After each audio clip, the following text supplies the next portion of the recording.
Me Jonida Qirkon jam në këto momente. Jonida, të përshëndes. Ju përshëndes Said, ashtu sikur sa juve cituat, ka përfunduar tashmë edhe procesi i numërimit të votave në Bashkinë e Tepelenës për 21 qendrat e votimit, ku është shpallur fitues kandidati i Partisë Socialiste, zoti Gramos Sako, ku sipas rezultatit ka marrë rreth 3261 vota, ose thënë ndryshe 77.85%, ndërsa Gabriel Guma, kandidati i pavarur i mbështetur nga opozita, ka marrë 928 vota, ose thënë ndryshe 22.15%. Numri i votuesve në total ishte 12.667 në listë, megjithatë kanë votuar 4.291, ku kemi edhe një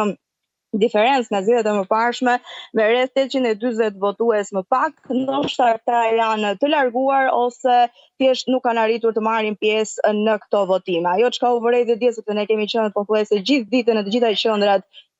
deri natën vonë, ka patur interes në pak edhe përtej orarit, përtej orës 18 ku përfundoi procesi i votimit. Kishte qytetarë të cilët shkonin pranë qendrave të votimit dhe pas largoheshin sepse nuk kishin mundësi që të votonin pasi ishin mbyllur.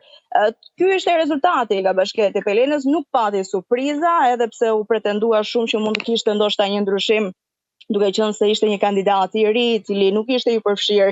në skenën politike, të paktën 25 vjeçari Gabriel Guma pati një mbështetje, le të themi, të konsiderueshme kryesisht nga banorët e qytetit Tepelenës, por edhe nga zona rurale ku ai pati mundësi të kryente edhe fushat. Megjithatë, Tepelena vijoi të mbetet bastioni i së-majtës, duke fituar sërish Partia Socialiste me kandidatin e tij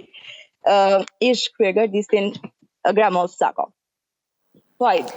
E kuptova. Ndërkohë, çfarë ishte risi në të bërë fushat dhe mënyra se si u zhvilluan këto zgjedhje, përsa i takon ndoshta jo vetëm pjesëmarrjes që u konsiderua e ulët, po nëse e veçojmë Tepelenën? Pjesëmarrja sigurisht ishte e ulët, kjo për shkak edhe të largimit masiv që kanë në këto zona, kryesisht në zona rurale, por edhe në qytetin e Tepelenës. Priteti ishte e tillë, zgjedhja e fushatës që sigurisht nuk i lejoi këta kandidatë ndoshta të shprehnin veten e tyre më mirë, kishte gabimet e tyre, nuk u përshëndua në problematika ashtu sikur ne kemi trajtuar edhe më përpara, problematika që vërtet janë jetike. Megjithatë, neve kemi një fitues tashmë, dhe ky fundi në prononcimin e tij, në fakt të dy,